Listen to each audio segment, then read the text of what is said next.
Sultan Abdulaziz was the 32nd Sultan of the Ottoman Empire from the 25th of June 1861 until he was overthrown on the 30th of May 1876. He was born on February 8, 1830, in Eyüp Palace, Istanbul. He was the son of the 30th Ottoman Sultan, Mahmud II, and his consort, Pertevniyal Kadin. He was the brother of his predecessor and 31st Ottoman Sultan, Abdülmejid I. He received a good education and lived a comfortable princehood. After the death of Sultan Abdülmejid, he took the throne at the age of 31, in 1861. The reign of Sultan Abdulaziz is a breaking point in Ottoman history. He was one of the most loved sultans by the people. He tried to keep the cracking foundations of the Ottoman Empire alive, with his strong and skillful decisions. He also tried to cultivate good relations with France and the United Kingdom. He made frequent trips in the country and abroad during his reign. After Yavuz Sultan Selim, he was the only sultan to go to Egypt. And he was the first and only Ottoman sultan to travel to Western Europe in the summer of 1867. He traveled by a private rail coach, and visited a number of important European capitals including Paris, London, and Vienna. He took many important decisions, and signed agreements during this trip to Europe, for the betterment of his empire. He was religious, but also innovative. He made significant innovations in finance, military, and education, but could not fully reform the deteriorating of Ottoman economy, and was deposed by a government coup in 1876.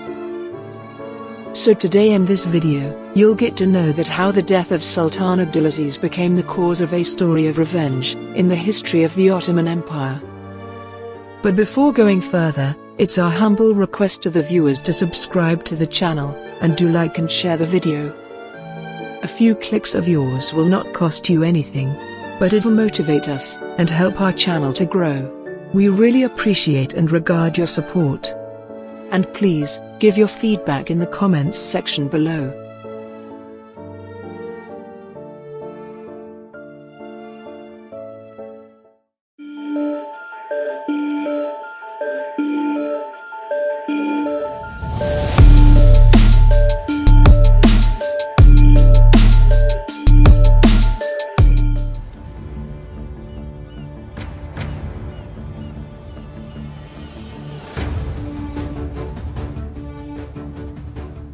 The subject Sultan Abdulaziz focused on the most during his time on the throne was the Ottoman Navy.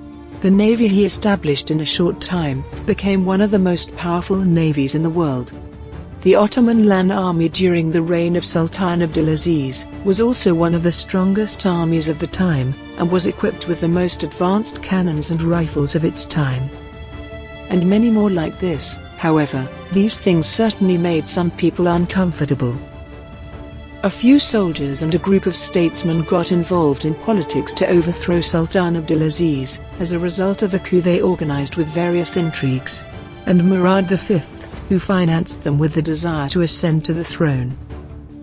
In order to destroy the Sultan's reputation in the eyes of the public, Sultan Abdulaziz and his family were humiliated, insulted, and subjected to ill treatment. Finally, Sultan Abdulaziz was deposed on May 30, 1876, as a result of a conspiracy of Ottoman statesmen, supported by foreign states. But the opposition groups were not just satisfied with this. In order to ensure the security of the coup and what they did, they had to eliminate the Sultan, who had already lost his throne. Sultan Murad V, whom they had enthroned, was already showing his signs that he was mentally unhealthy. And it became understood within the first few days that because of his mental illness, he was unable to continue in his position. Some soldiers and statesmen, who could not accept that Sultan rise up with the support of the people, who want to put Sultan Abdulaziz on the throne again. For this reason, after 5 days of deposition, Sultan Abdulaziz was martyred with his wrists slit, in Eyüp Palace on the 4th of June 1876. It is said that this was done by the leader of the coup plotters and the chief of the assassins, Saraskar Hüseyin Avni Pasha, and tried to show the incident as it was suicide. His wife, Nesharek Sultan, who had already fallen ill due to the sorrow and ill treatment she had been subjected to. She could not stand what happened, and on June 11, 1876, a week after Sultan Abdulaziz, she passed away. These events caused a person to blaze with great vengeance. And the name of this person was Cherkez Hassan, who was the brother of Nesharek Sultan, and the brother-in-law of Sultan Abdulaziz.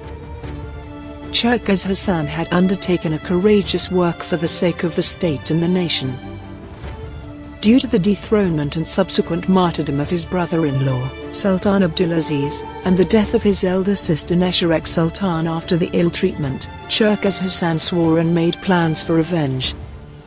He decided to kill those who were involved in all the disasters that befell Sultan Abdulaziz and his sister, especially Saraskar Hüseyin Avni Pasha, the Ottoman governor-general and statesman, and Midhat Pasha, the head of the young Ottoman secret society, who carried out the coup. Cherkez Hassan was born in Silivri, Istanbul, in 1850. His father, Ismail Bey, was a Circassian gentleman, who had immigrated from the Caucasus, and was a representative of the Circassian aristocracy. When his older sister Nesharek Sultan entered Sultan Abdulaziz's harem, and later became his wife, Sultan Abdulaziz considered Cherkez Hassan like his son. He received his military administrative high school, and Harbiye military academy education. 4 years before the incident, he joined the army in 1872 with the rank of lieutenant. He was known all over Istanbul for his superior skills in horse riding and gunslinger. A hostility had already started to form between him and the Saraskar Hüseyin Avni Pasha, who thought that he was using his brother-in-law Sultan Abdulaziz. Saraskar Hüseyin Avni Pasha was afraid of Cherkez Hassan.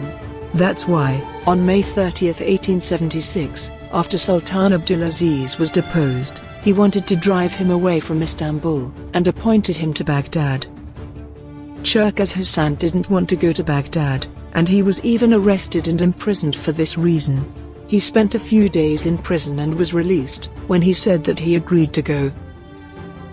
He went to Hüseyin Avni Pasha's mansion in the evening of the 15th of June 1876, taking 3 revolvers and 2 wedges with him, in order to implement the revenge plan he had devised after he was released from prison. He told the officials at Hüseyin Avni Pasha's mansion that he had come to apologize. But Hüseyin Avni Pasha was not in his mansion. The official guards told Cherkez Hassan that the Pasha had gone to the cabinet meeting held at Midhat Pasha's mansion, and he had to go there if he wanted to meet him. This was a unique opportunity for Cherkez Hassan. He would be able to find these state officials together, who were responsible for the events of dethroned and later the death of his brother-in-law, Sultan Abdulaziz, and his sister. He immediately set off to Midhat Pasha's mansion. When Hassan arrived at his mansion, he informed the officers that he had brought very important news to Hüseyin Avni Pasha.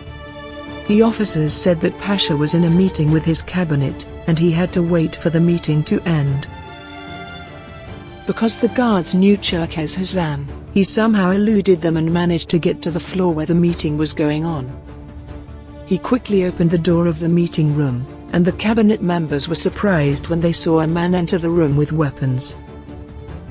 The first person who noticed Cherkez Hassan was Hüseyin Avni Pasha. He quickly stood up to escape, but Cherkez Hassan aimed his gun at him and shot him down with 3 bullets, and Hüseyin Pasha collapsed on the spot. He severely injured Ahmed Pasha, the Minister of the Navy, who wanted to approach behind him and hold his arms with a knife. After that, the Foreign Minister, Mehmed Rashid Pasha, who was shocked out of fear of the incident, and remained sitting in his chair. He executed him there by putting a bullet in his head. He also chased Ahmed and Midhat Pashas to kill them.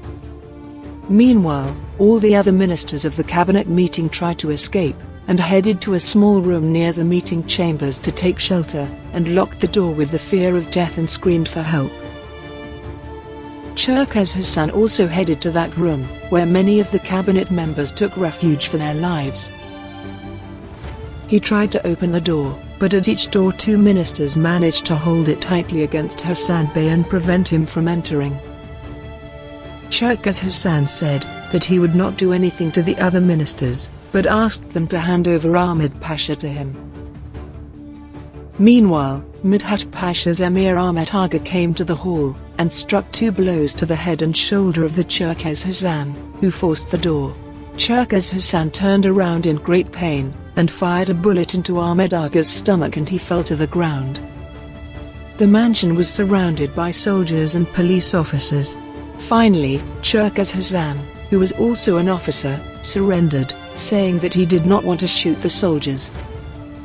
When everything came to an end, Cherkez Hassan had killed 5 people, including Saraskar Hussein Avni Pasha, Foreign Minister Rashid Pasha, Midhat Pasha's servant Ahmed Aga, a Sabriye soldier, and Shukru Bey, who was a vizier. He injured 10 more people until he was caught. After surrendering, he was taken by the arm, insulted, and punched while he was taken away. Cherkez Hassan was also seriously injured during the incident. A doctor was sent to look after his wounds, but he did not accept the treatment because he knew that he would be killed soon. He was interrogated throughout the night. He explained by saying in his statement that he had decided to kill Hussein Avni Pasha. And he killed Ahmed and Midhat Pasha because they supported him, and had a primary role in the dethronement of Sultan Abdulaziz. He said, "I regret that I could not kill the head of the Council of State, Midhat Pasha, and the Minister of the Navy, Ahmed Pasha, and that I unintentionally killed the helpless officers and guards. I didn't do it for myself, I did it for the nation, let it be a lesson." After a speedy trial, Cherkez Hassan was sentenced to death with the removal of his rank. At the age of 26, he was executed at dawn, on Friday the 17th of June 1876, by hanging on the mulberry tree on the right side of the big entrance door in Bayezid Square. After his body was exhibited for 2 days, he was removed and buried in Edirnekapı Cemetery. The people of Istanbul regarded Cherkez Hassan as a hero, who avenged the victims of an unjust attempt. In the early days of his reign, Sultan Abdülhamid II, who ascended to the throne after the short reign of Sultan Murad V, ordered to cut down the mulberry tree on which Cherkez Hassan hung on, and he ordered to build a tomb for him in the Edirnekapı Cemetery. He declared Cherkez Hassan a hero and restored his reputation, and hung the following plaque on his head: Fatiha for the soul of Cherkez Hassan Bey, who sacrificed himself for the sake of his guardianship at a young age.